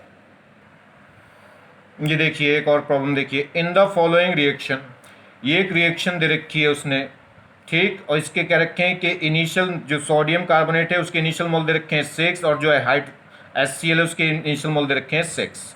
और ये रिएक्शन कंप्लीट है। चेक कर लीजिएगा आप, धोखे में मत रहिए कि इक्वेशन बैलेंस है कि नहीं है। यहाँ सोडियम कितने हैं, सोडियम के एटम कितने हैं, 2, और उधर कितने थे, 1। तो यहाँ ट्वाइस है तो इसका मतलब बैलेंस हो गई। Cl यहाँ कितने हो गए, 2, और वहाँ भी Cl 1 था तो यह ट्वाइस कर दिया, यानी कि ये भी 2 हो गई। फिलहाल ये बैलेंस हो गई। बात करें क्या पूछ रहा है, तो volume occupied by the CO2 at STP। तो ये कह रहा है फाइनली जो प्रोडक्ट में SCO2 बनेगी वो STP कंडीशन पे कितना वॉल्यूम एक्यूपाई करेगी। तो देखिए ये बैलेंस इक्वेशन है, इसके स्टोइचियोमेट्रिक कोएफिशिएंट कितना हो गया, इसका हो गया 1, इसका हो गया 2, इसका हो गया 2, इसका हो गया 1, इसका हो गया 1। तो ये रेशो हो गया स्टोइचियोमेट्रिक रेशो, ठीक है। इसके इनिशियल मोल दे रखे थे 6, इसके इनिशियल मोल कितने थे, 6। और फाइनली उसका मोल क्या बनेगा वो अभी चेक कर लेते हैं। तो बात करें लिमिटिंग रीजेंट कौन है, तो लिमिटिंग रीजन का कैसे पता करेंगे, आप क्या करेंगे, इसके इनको स्टोइचियोमेट्री से डिवाइड करिए। तो 6 डिवाइडेड बाई 1 कितना आ गया, 6। ये इनिशियल मोल 6 है, स्टोइचियोमेट्री 2 है, तो 2 से डिवाइड करेंगे कितना आ गया, 3। तो कौन सा नंबर छोटा आ रहा है, ये नंबर स्मॉल है, तो ये क्या हो गया, लिमिटिंग रीजेंट। तो ये लिमिटिंग रीजेंट होगा, ये एक्सिस जो लिमिटिंग रीजेंट होगा उसके कंप्लीट मोल क्या हो जाएंगे, रिड्यूस। और यह कह सकते हैं जो लिमिटिंग रीजेंट होगा उसी से क्या होगा, प्रोडक्ट की कैलकुलेशन होगी। तो अब CO2 की जो कैलकुलेशन है वो HCl से होगी, ना कि इससे।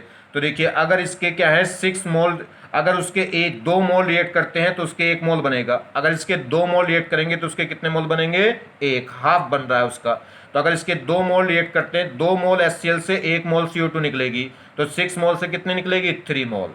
तो 6 से कितने निकल जाएंगे, 3 मोल CO2 निकल जाएगी। और 3 मोल CO2 की वॉल्यूम STP पे कितना होगा, 1 मोल का वॉल्यूम कितना होता है, 22.4 लीटर। तो 3 मोल का कितना हो जाएगा, इंटू 3 कर देंगे। क्या कैलकुलेशन हो रही है उसे छोड़िए आप, मैंने आपको बता दिया बस।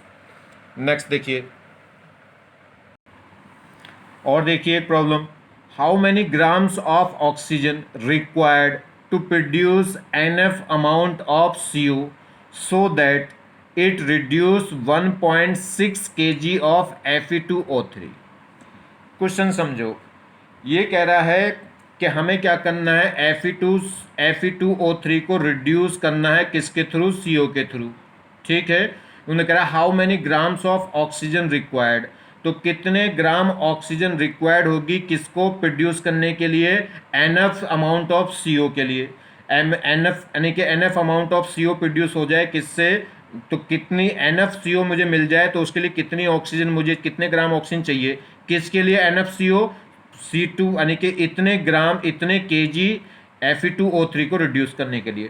तो पहले तो ये पता कर लो कि Fe2O3 के 1.6 kg Fe2O3 को रिड्यूस करने के लिए कितनी CO चाहिए। और जितनी CO चाहिएगी उस CO के लिए कैलकुलेट कर लेंगे कि वो CO इतनी CO प्रोड्यूस करने के लिए कितनी ऑक्सीजन चाहिएगी। तो सबसे पहले तो चेक कर लो कि इतने ग्राम Fe2O3 को रिड्यूस करने के लिए हमें कितना अमाउंट CO का चाहिए। तो इक्वेशन लिख लीजिए, Fe2O3 को रिएक्शन करा दी किससे, CO से। CO एक रिड्यूसिंग एजेंट है, इसको कार्बन या CO दोनों क्या होते हैं, रिड्यूसिंग एजेंट होते हैं। इसको रिड्यूस करेंगे, रिड्यूस मतलब इसकी ऑक्सीजन छीन लेंगे और क्या बना देंगे, मेटल। और बाकी क्या हो जाएगी, ये खुद तो रिड्यूस हो जाएगा और खुद देखिए CO क्या है, रिड्यूसिंग एजेंट है जो इसको क्या कर देगा, रिड्यूस। इसको रिड्यूस करने का मतलब है इसकी ऑक्सीजन हटा के क्या बना देगा, मेटल। और खुद क्या हो जाएगा, ऑक्सीडाइज। ऑक्सीडाइज होगा तो क्या बन जाएगा, CO2। देखिए यहाँ कार्बन की ऑक्सीडेशन नंबर कितनी थी, यहाँ O की -2 तो इसकी +2, और वहाँ कार्बन की ऑक्सीजन नंबर कितनी आ गई, +4 आ गई। यानी कि ये अपनी हाईएस्ट ऑक्सीडेशन स्टेट में पहुंच गया, या कह सकते हैं कंप्लीटली ऑक्सीडाइज हो गया। तो ये क्या है, एक रिड्यूसिंग एजेंट है जो इसको तो रिड्यूस करेगा मगर खुद क्या हो जाएगा, ऑक्सीडाइज। अब इसको बैलेंस कर लीजिएगा, इक्वेशन को बैलेंस होके ये इक्वेशन आ गई 3 2 3। बैलेंसिंग अब मैं नहीं सिखा रहा आपको, बैलेंसिंग तो 10th क्लास में आपने खूब सीखी है। चलिए बैलेंस कर ली, बैलेंस करने के बाद स्टोइचियोमेट्रिक रेशो आ गया, इसका रेशो आ गया 1 इसका 3 इसका 2 इसका 3।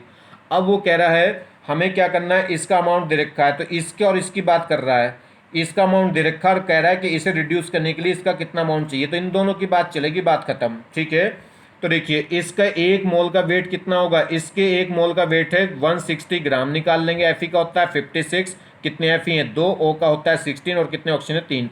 इसे कैलकुलेट करके सम करेंगे तो कितना आएगा, 160 ग्राम। इसके 1 मोल का वेट कितना है, इसके 1 मोल का वेट होगा कितना, कार्बन का होता है 12, O का होगा 16, तो 1 मोल का होगा 28, और मगर ये मोल है कितने, 3। तो 3 मोल, अगर इसका 1 मोल यूज होगा तो उसके कितने मोल यूज होंगे, 3, क्योंकि इसके 1 मोल को रिड्यूस करने के लिए CO के कितने मोल चाहिए, 3। इसके 1 मोल का वेट अगर कितना है 160 है तो उसके 3 मोल का वेट कितना हो जाएगा, ये। तो इतने ग्राम Fe2O3 को रिड्यूस करने के लिए कितना CO चाहिए, इतना चाहिए। मतलब ऐसे कहो कि इस 1 मोल Fe2O3 को रिड्यूस करने के लिए CO के कितने मोल चाहिए, 3, और 1 मोल का वेट होगा इसका इतना और इसके 3 मोल का वेट होगा इतना। तो अब ये वेट में कन्वर्ट हो गया मामला। तो इतने ग्राम Fe2O3 को रिड्यूस करने के लिए इतने ग्राम CO चाहिए, तो 1 ग्राम को रिड्यूस करने के लिए कितनी चाहिएगी, 160 से डिवाइड कर देंगे, और मेरे पास है कितना ग्राम जी, 1.6 kg है। 1.6 kg का मतलब 1000 से मल्टीप्लाई करेंगे तो इतने ग्राम आ जाएगा। तो इतने ग्राम के लिए कितना होगा, मल्टीप्लाई कर देंगे, आ गया आंसर। ये तो आ गया, इतने ग्राम मुझे क्या चाहिए, CO।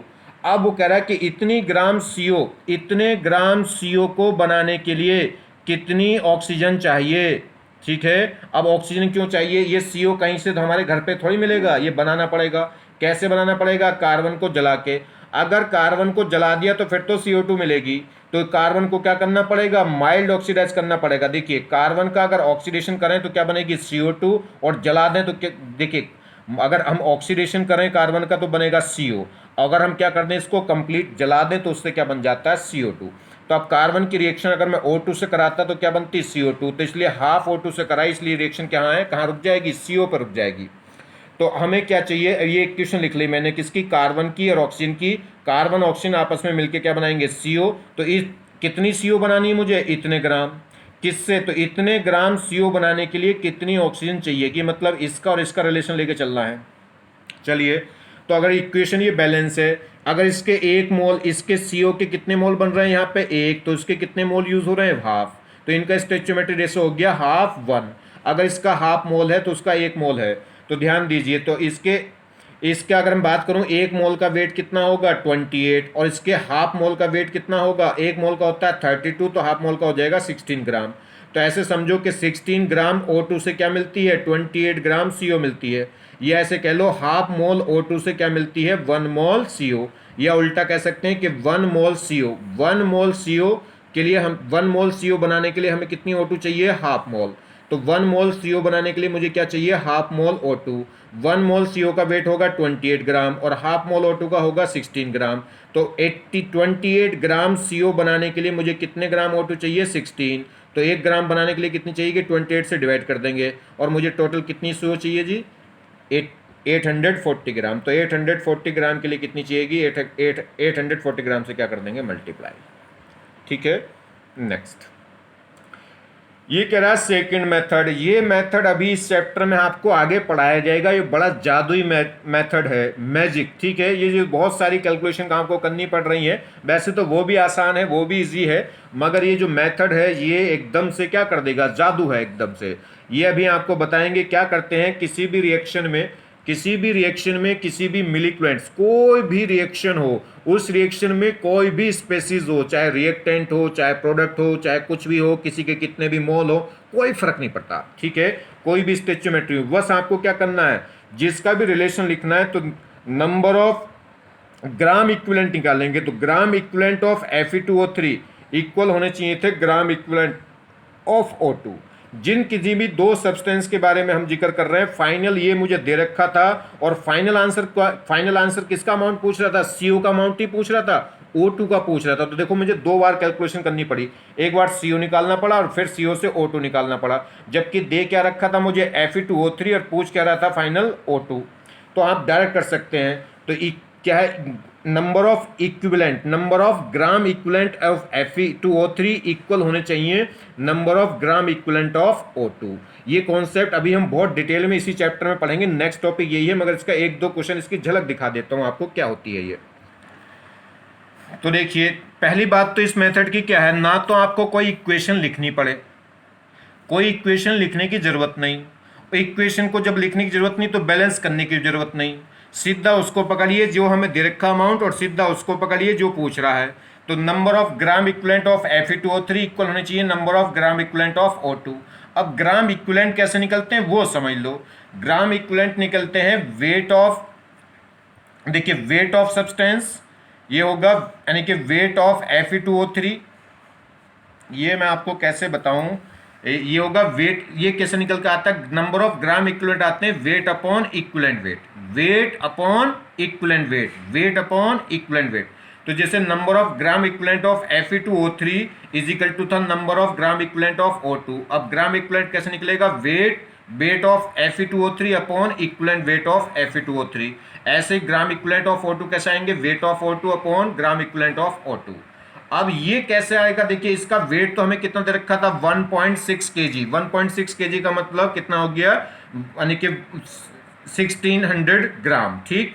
अब इसका ग्राम इक्विवेलेंट कैसे आएगा, ग्राम इक्विवेलेंट आता molecular weight, molecular weight upon valency factor. Molecular weight कितना होगा Fe2O3 का 160 डिवाइडेड आएगा बैलेंसी फैक्टर। बैलेंसी फैक्टर क्या होगा, Fe का होगा 3 और ऑक्सीजन का होता है 2। तो ये क्या हो गया, इसका जो बैलेंसी फैक्टर है Fe2O3 का वो टोटल निकल के कितना आता है 6 आता है, यानी कि इसका मोलिकुलर वेट हो गया 160 डिवाइडेड बाय 6। वो डिवाइडेड बाय 6 कहाँ पहुंच गया था, ऊपर, यानी कि 2 × 3। ऐसे इसका क्या आएगा, इसका वेट मुझे निकालना था कि O2 पूछ रहा था कितने अमाउंट O2 चाहिए, तो वेट ऑफ O2 मुझे चाहिए, और इक्विवेलेंट वेट किससे आएगा, इसका वेट अपॉन मोलिकुलर वेट। ये आप ध्यान रख सकते हो, ऑक्सीजन का जो इक्विवेलेंट वेट है वो डायरेक्ट निकल कर आ जाता है 8। अब ये कैसे आ रहा है इक्विवेलेंट वेट, यही अगला चैप्टर होगा, यही अगला लेक्चर होगा, ठीक है, जो आपको सिखाएंगे।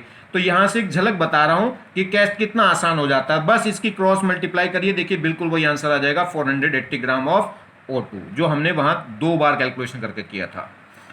तो ये क्या है, ये आपको सिखाना अगले लेक्चर में। तो अगला लेक्चर बहुत ज़्यादा इंपॉर्टेंट है, इंपॉर्टेंट तो ये भी था। चलिए और एक प्रॉब्लम की झलक दिखा देते हैं इसमें।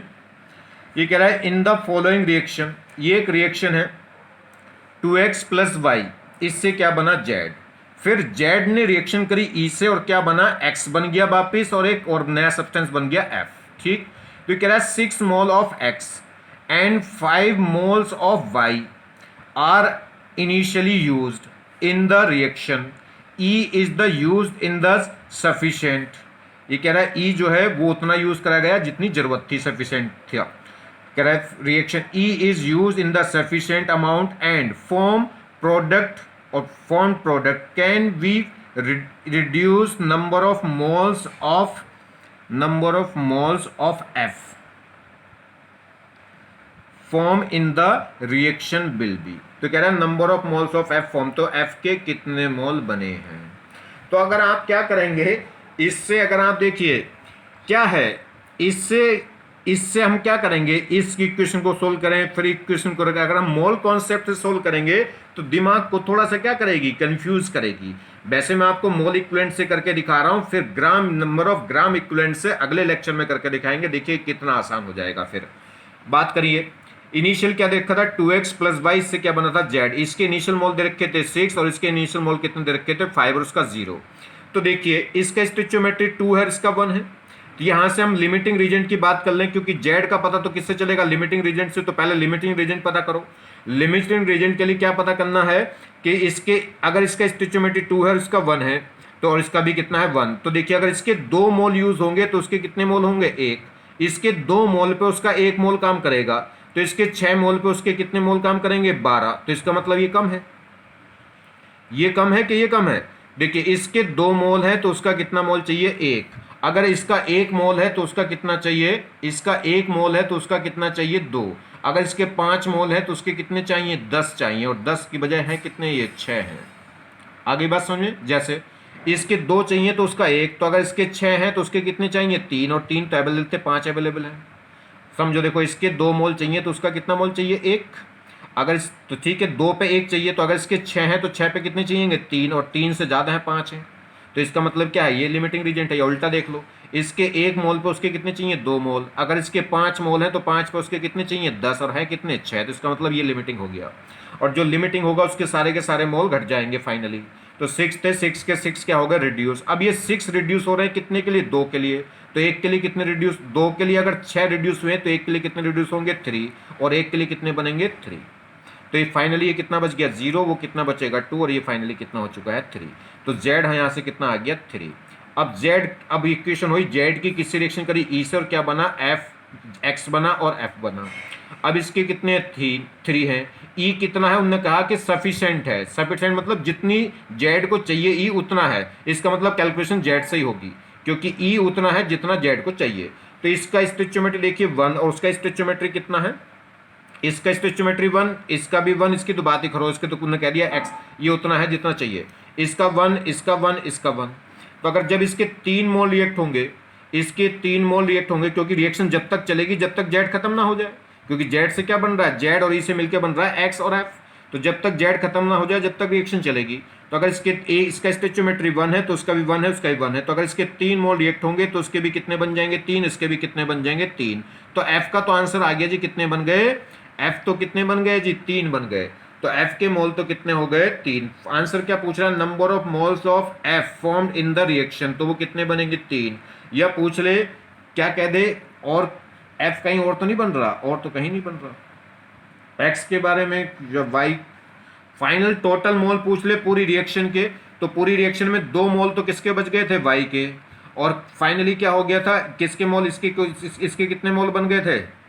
अभी भी दिक्कत और है, यहाँ देखिए जब इसके 3 मोल रिएक्ट होंगे तो इसके भी 3 बन जाएंगे, इसके भी 3 बन जाएंगे। ठीक, f के कितने बन गए 3। अब ये x द्वारा से बन गया 3 मोल, तो यहाँ फिर रिएक्शन कर जाएगा ये। अभी 6 मोल तो खत्म हो गए थे पूरे, अब यहाँ से जब ये रिएक्शन हुई तो x फिर आ गया, इस z के 3 मोल खत्म होंगे तो इसके भी 3 बनेंगे, इसके भी 3 बनेंगे, तो f तो 3 अलग हो गया। अभी जो x के 3 मोल बन गए ये फिर द्वारा यहाँ रिएक्शन करेंगे। तो 6 से कितने बन के आए थे, 6 से बन के आए थे 3। देखो 6 से फाइनली f के कितने बन के आए थे 3, तो 3 से कितने बन के आएगा 6 से 3 बन के आ रहे थे। तो ये यहाँ से फिर द्वारा रिएक्शन होगी, तो ये बड़ा क्या करेगा कंफ्यूज करेगा। अगर आप मोल कॉन्सेप्ट लगाएंगे तो बहुत ज़्यादा क्या कर देगा कंफ्यूज। क्यों, क्योंकि जो फाइनल जैसे z में z ये फाइनली 3 था, और इस 3 के 3 मोल रिएक्ट होके इसका स्टोइचियोमेट्री 1, इसका 1, इसका 1। तो जब ये 3 रिड्यूस होगा तो उसके भी 3 बन जाएंगे, इसके भी 3। तो f के कितने बन गए 3, मगर x के भी 3 बन चुके हैं, और ये जो x के 3 बनेंगे ये फिर द्वारा से यहाँ रिएक्शन कर जाएंगे। रिएक्शन क्यों कर जाएंगे, क्योंकि y के अभी 2 मोल बचे हुए हैं, y के 2 मोल बचे हुए हैं कि नहीं।